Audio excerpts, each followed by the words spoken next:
Operação Cosplay. Polícia Federal investiga grupo suspeito de registrar carros e motos em nome de laranjas, lavando dinheiro com a venda de usados. Falha na prestação de serviço, cliente indenizado. O Tribunal de Justiça de Mato Grosso manteve a condenação de um banco por falha na prestação de serviço, mesmo ele ter reconhecido e solucionado o desconto indevido a um cliente. A motivação de crimes contra as mulheres. O que há por trás do feminicídio? O que motiva uma pessoa a cometer um crime tão cruel? E quais os critérios para a escolha dos jurados de um tribunal? Para ser convocada, a pessoa precisa ter mais de 18 anos, não ter antecedentes criminais e ser eleitor.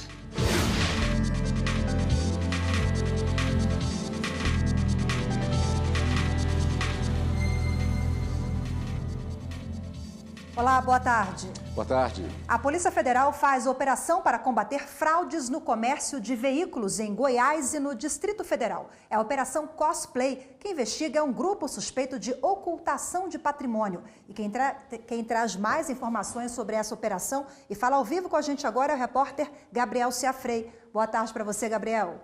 Oi, Rafaela. Boa tarde para você, boa tarde a todos. A operação cumpre mandados judiciais de busca e apreensão em Goiás e no Distrito Federal. São 120 policiais federais nas ruas para investigar um suposto esquema criminoso que utilizaria laranjas para ocultação de patrimônio e também na lavagem de dinheiro, fruto da venda de veículos usados. Também foi determinado pela Justiça a apreensão e o bloqueio dos veículos supostamente utilizados nestas fraudes. O nome da operação Cosplay é uma referência à representação por personagens por meio de fantasias, uma alusão à utilização dos laranjas por parte da organização criminosa. Rafaela, é com você. Obrigada pelas informações, Gabriel. Motorista inadimplente com o seguro DPVAT tem sim o direito de receber indenização da seguradora Líder. Este foi um entendimento do Tribunal de Justiça do Mato Grosso. O TJ mato-grossense negou o recurso da seguradora conveniada que questionava a obrigação de indenizar um motorista em R$ 2.500 por um acidente de trânsito. Segundo a empresa, o dono do veículo estava inadimplente com o pagamento do DPVAT e isso impedia de receber a cobertura. Os desembargadores se embasaram em entendimento do Superior Tribunal de Justiça, que não traz a inadimplência como um quesito para suspender o pagamento do DPVAT. A segunda turma do TST considerou válidas as convenções coletivas que estabeleceram índices diferentes de reajuste salarial entre empregados de uma indústria de calçados do Rio Grande do Sul. O Tribunal Regional do Trabalho da 4ª Região, no Rio Grande do Sul, havia mantido a sentença que considerou válido o pedido do empregado da Calçados Bibi. De acordo com um profissional, por 8 anos, o salário dele foi reajustado com índices diferentes dos aplicados aos salários de outros colegas. Segundo o empregado, o aumento salarial dele foi de 13%, enquanto outros trabalhadores foram beneficiados com reajustes de até 18,5%. Na reclamação trabalhista, ele argumentou que o princípio constitucional da isonomia foi ofendido e, por isso, pediu o pagamento das diferenças salariais. Após a decisão do TRT do Rio Grande do Sul, que atendeu o pedido do empregado, a indústria recorreu ao Tribunal Superior do Trabalho.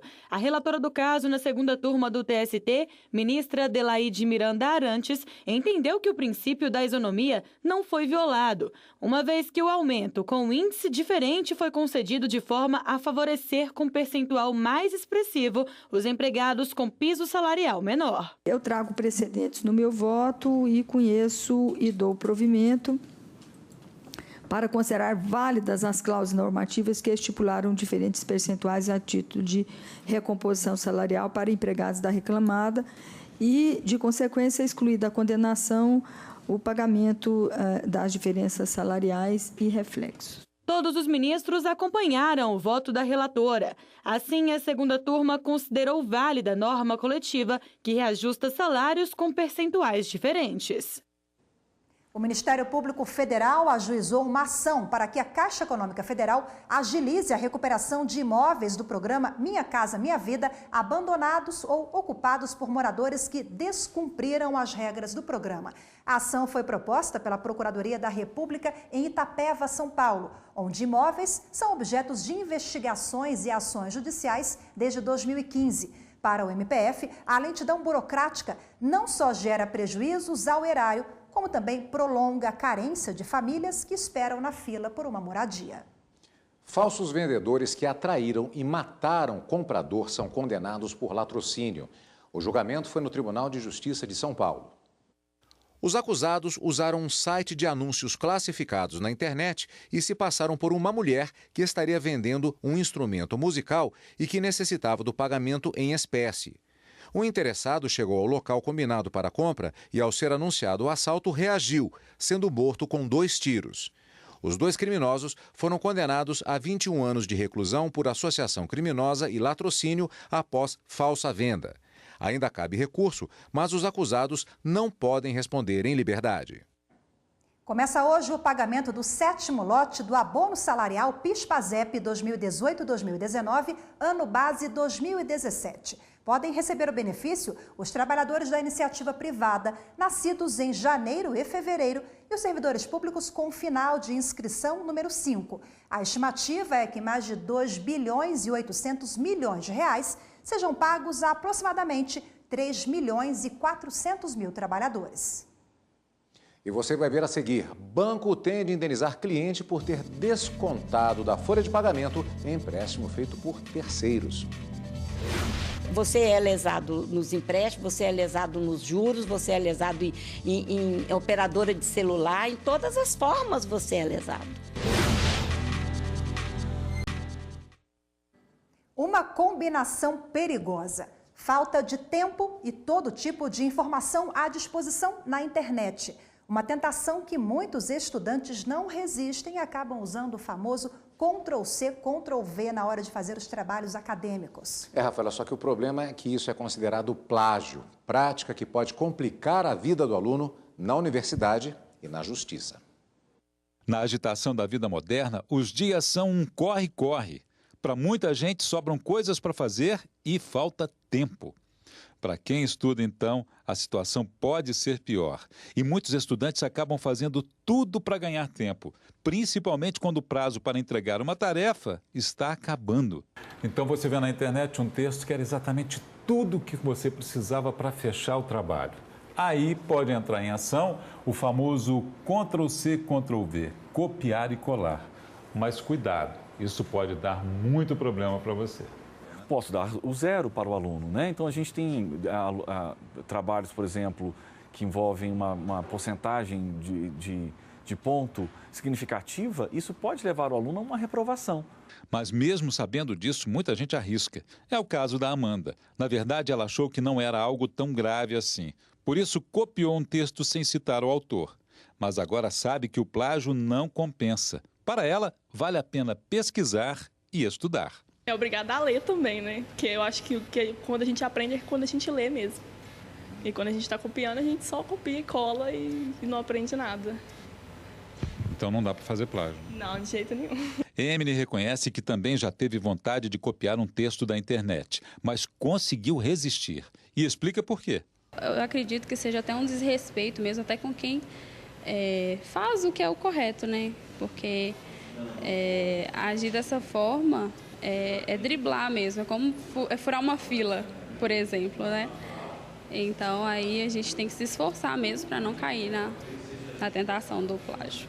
Mas afinal, o que é considerado plágio? O plágio é qualquer citação que você faz num trabalho acadêmico sem citar a devida fonte. Nós temos 3 tipos de plágio, né? O integral, o conceitual e o parcial. O integral é aquele que a gente então aborda um trecho na íntegra de um texto ou de uma frase, né? de um parágrafo. O parcial é aquele quando você faz recortes. Né? Você tem, por exemplo, uma pesquisa em que você vai trabalhar a partir de 4 autores. Você vai pegar ideias, trechos de texto desses 4 livros e vai trazer para o seu livro, para o seu texto. E tem o plágio conceitual, que é usar a ideia de alguém escrevendo com as suas próprias palavras. E a punição pode ir além da sala de aula. A legislação trata na área penal como crime até mesmo de falsidade ideológica. Eu estou dizendo que algo que eu escrevi é meu, embora seja de outro. Na área civil, a própria pessoa prejudicada pode ajuizar ação de indenização, inclusive cumulado com danos morais. Além de ajuizar também ação proibindo a circulação da obra, pedindo para retirar parte do texto da obra. Mas tudo isso pode ser resolvido com uma simples citação do nome do autor da frase ou do texto. O Tribunal de Justiça do Mato Grosso manteve condenação a um banco que cobrou empréstimo indevidamente da folha de pagamento de um cliente. Esta servidora pública fez o primeiro empréstimo consignado em 2012 para pagar em 60 meses. Ao fazer o segundo empréstimo, que para ela seria nas mesmas condições do anterior, veio a surpresa. O banco, além de aumentar o tempo para pagamento sem a permissão dela, fez um outro. Estão cobrando do contra-cheque da aposentada R$58 mil a mais. Eles contrataram em 96 meses e fizeram um novo empréstimo sem a minha permissão. E isso nunca houve assinatura nesse segundo empréstimo, nesse segunda entidade bancária. Foi feito pelo telefone e eles falsificaram a minha assinatura. Tanto é que o processo, o contrato que foi feito, está lá na Justiça e com a minha assinatura falsificada. Célia tentou resolver com o banco, mas nunca recebeu resposta. O caso dela está na Justiça. Tanto a Constituição Federal quanto o Código Civil e de Defesa do Consumidor são claros. Se ficar comprovado o ato ilícito ou falha na prestação de serviço, deve ser reparado. Em Mato Grosso, o banco teve que indenizar um cliente em mais de R$7 mil por danos morais e materiais, porque descontou da folha de pagamento dele um empréstimo feito por terceiros e por meio do cartão de crédito. O banco reconheceu o desconto indevido e solucionou o problema. E mesmo assim, o Tribunal de Justiça do Estado manteve a condenação. O reconhecimento do erro não é excludente do direito, ou melhor, do dever de indenizar o cliente que foi prejudicado.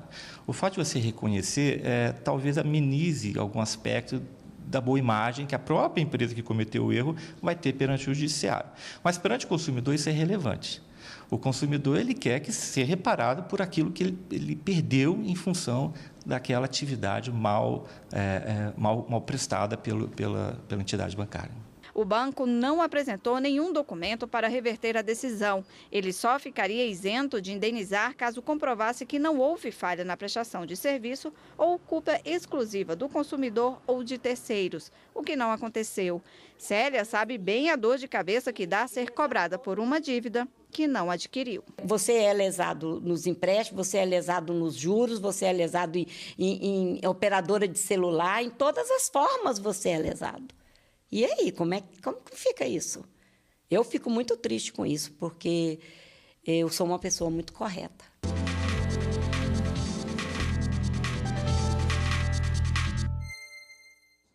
E para falar mais sobre esse assunto, a gente recebe aqui em nosso estúdio o advogado Cristiano de Freitas Fernandes. Muito obrigado pela participação em primeiro lugar. Uma boa tarde. Boa tarde a todos.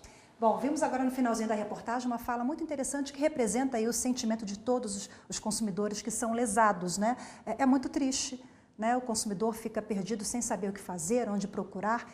Orienta quem está em casa e passa por uma situação como essa, doutor? O consumidor deve primeiro fazer a reclamação por escrito junto à instituição bancária. Para isso, ele tem que procurar o serviço de atendimento ao consumidor ou a ouvidoria do banco. Se ainda assim não for resolvida a questão num prazo razoável de pelo menos 3 a 4 dias, ele deve sim procurar o PROCON do seu estado e fazer a reclamação.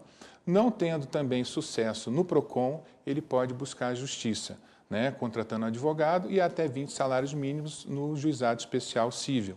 Lembrando que essa ordem de procura, ela não é obrigatória, ele pode ir direto à justiça, independentemente de outras reclamações. Porém, é de bom alvitre que ele procure antes o banco, porque aí, se procurar o banco, ele pode economizar dinheiro e tempo também. Doutora, eu vou fazer um raciocínio paralelo, que é, por exemplo, quando ocorre uma retirada, uma clonagem de cartão, que é feito, por exemplo, numa casa lotérica, é uma situação bastante comum.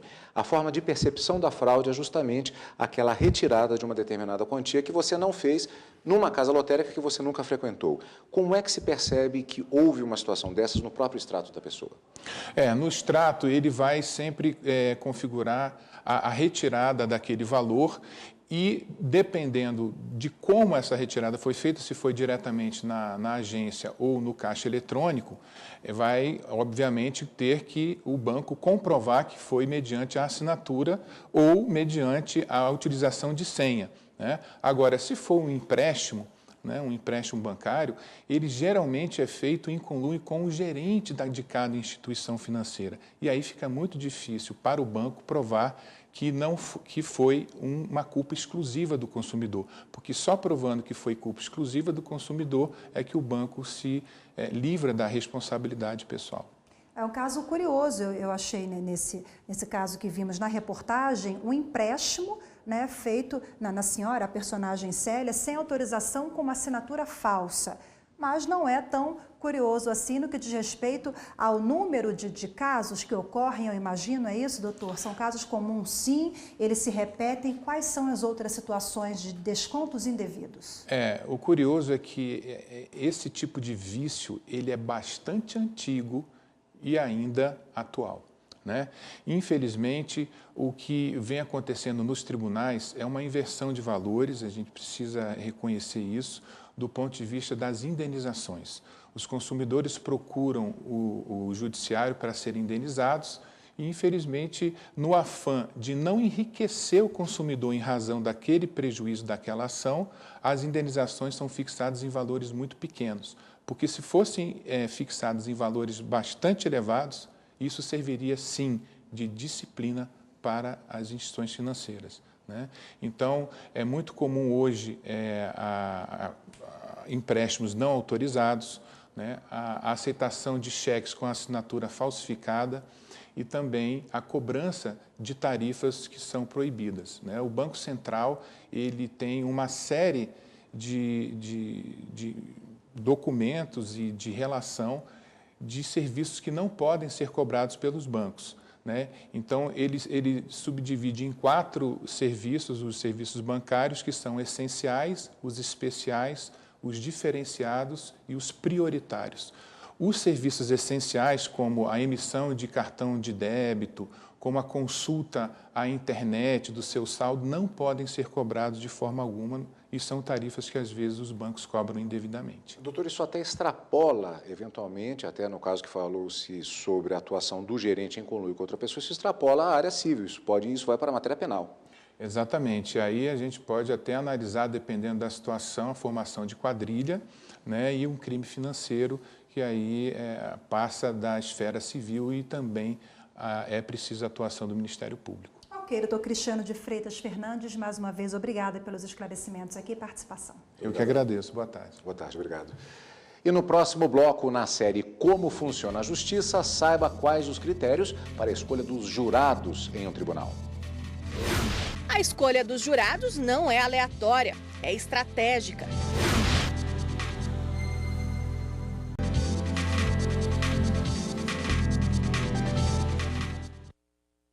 O Brasil enfrenta uma epidemia de violência doméstica, aponta a ONG Human Rights Watch. Nesta quinta-feira, a ONG divulgou os resultados de um relatório anual sobre problemas no respeito aos direitos humanos em 90 países. O estudo destaca o problema da violência generalizada contra as mulheres no Brasil. No fim de 2017, mais de 1,2 milhão de casos estavam pendentes nos tribunais. Companheiros e ex-companheiros estão entre os principais suspeitos de cometerem feminicídio. Na segunda reportagem da série produzida pelo Superior Tribunal de Justiça, você vai conhecer o perfil do agressor e o que motiva os crimes contra mulheres. O que há por trás do feminicídio? O que motiva uma pessoa a cometer um crime tão cruel? Uma questão de gênero associado a uma tradição patriarcal, né, patrimonialista, onde o homem assume uma condição de mando, né, de domínio, e isso estruturalmente, historicamente, colocando a mulher numa condição subalterna, né, uma diminuição, um menosprezo, um desprezo a esse feminino, e acredito que essa condição cultural esteja por trás dos números graves de feminicídio no Brasil. Mulheres apanham porque querem estudar, porque ela fez uma comida que não agradou o seu companheiro, porque a criança está chorando muito e ela não conseguiu resolver. Os sinais eram visíveis. Até o chefe já tinha percebido as marcas das agressões no corpo da tia da Natália. Flávia chegou a terminar o relacionamento, mas o ex-companheiro não se conformou. Eu imagino que ele tenha matado ela quando ela estava dormindo, porque ela já estava de pijama, ela estava com roupa de dormir e foi encontrado muito sangue no colchão. Então, assim, muitas facadas nas costas, muitas facadas assim na parte da frente, que indica que, além dela, ela tentou entrar em luta corporal com ele, mas ela foi pega desprevenida, porque foram 40 facadas. De acordo com dados do Conselho Nacional de Justiça, o Brasil possui mais de 11 mil processos sobre feminicídio. Mas o número se torna ainda mais alarmante quando falamos de violência doméstica. São 940 mil processos que tramitam no judiciário sobre o tema. O Brasil é o 5º país do mundo que mais assassina as mulheres em contexto de violência doméstica. Então, as mulheres brasileiras, infelizmente, têm mesmo razão ao terem receio de sofrerem novos atos de violência doméstica dentro de uma relação conflituosa. Um dos informativos de jurisprudência do Superior Tribunal de Justiça destacou o julgamento que trata de violência doméstica contra a mulher. A sexta turma entendeu por unanimidade que é possível que um crime de feminicídio também possa ter outra qualificadora. Ou seja, há o reconhecimento das qualificadoras de motivo torpe de feminicídio em casos de crime de homicídio praticado contra a mulher em situação de violência doméstica e familiar. Nós temos julgado, né, enfim, situações que chegam a nós de violência doméstica, quase sempre ou em habeas corpus ou em recursos especiais, e julgamos de acordo com a legislação, né, aplicando, muitas vezes, mantendo uma prisão preventiva ou até entendendo que ela não se faz necessária, pode haver uma outra providência, mas estamos sensíveis a essa questão. É algo que tem sido objeto de muita reflexão por parte dos ministros. O Ministério da Saúde apontou que o uso de álcool ou drogas podem ser fatores de risco para uma situação de violência doméstica, assim como a dependência econômica da mulher em relação ao agressor. Mas estar atenta aos sinais e fazer alguma coisa para mudar essa situação pode prevenir algo muito mais grave. A violência doméstica, o feminicídio, ele nunca acontece como um primeiro ato. É possível, mas é muito raro. A regra geral é que ele vem num histórico de outros atos de violência que eventualmente vão crescendo até chegar no seu ápice, que é o ato letal de ceifar a vida da mulher. Por isso, exatamente pelo fato de ter um conjunto de sinais que antecedem o evento letal, nós dizemos que o feminicídio ele é um fenômeno prevenível. Ele é prevenível porque ele dá sinais de que ele vai acontecer. O que ficou para a Natália foram as lembranças da tia e a reflexão. Quando você se vê envolvido em um relacionamento abusivo, normalmente as pessoas não enxergam que estão, né? E nunca acreditam que a pessoa que ama, que diz que ama, né, vai ser capaz de agredir e de chegar a matar, né? Pessoas comuns, assim como eu e você, podem ser convocadas para participar do Tribunal do Júri. Na reportagem especial de hoje, sobre como funciona a justiça, os critérios para a escolha dos jurados.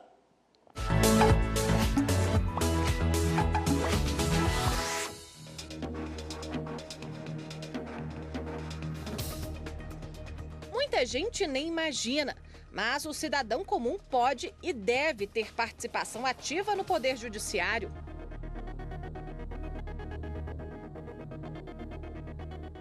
Uma delas é no Tribunal do Júri.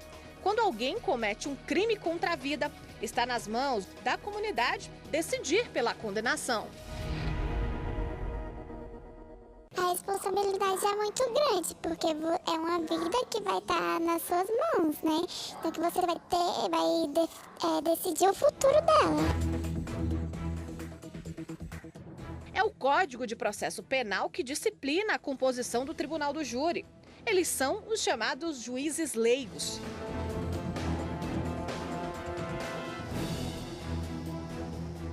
25 jurados são convocados para o julgamento, mas apenas 7 são sorteados para compor o conselho de sentença. Defesa e acusação dizem se aceitam ou recusam cada jurado. Promotor e advogado têm o direito de dispensar até 3 nomes sem justificativa. Ao sentar nestas cadeiras, os jurados tomam conhecimento do caso. Ouvem as testemunhas, o réu e o posicionamento do Ministério Público. Só depois disso é que cada um deles decide se houve crime e se o acusado é culpado. A escolha dos jurados não é aleatória, é estratégica. A defesa, por exemplo, analisa as informações de cada um. A vivência deles pode ser decisiva para a condenação ou para a absolvição.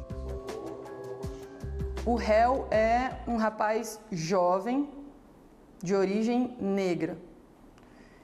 E a vítima também.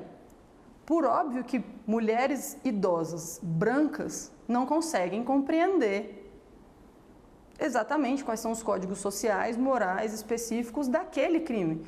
Então, isso varia muito, mas, em regra, é uma questão de estratégia. Existe um perfil ideal para julgamento de cada causa. A participação no Tribunal do Júri é obrigatória. Para ser convocada, a pessoa precisa ter mais de 18 anos, não ter antecedentes criminais e ser eleitor.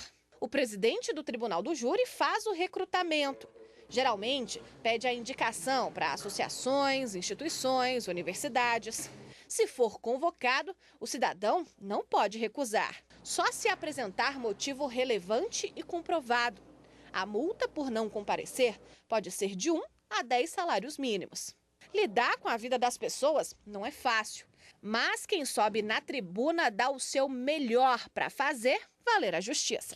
Todos os dias é um crime diferente de ser julgado, né? E julgar não é algo muito fácil.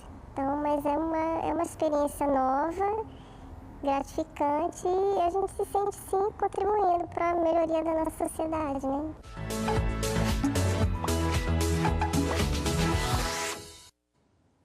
E esta edição do Jornal da Justiça fica por aqui. Obrigada pela sua companhia e até amanhã.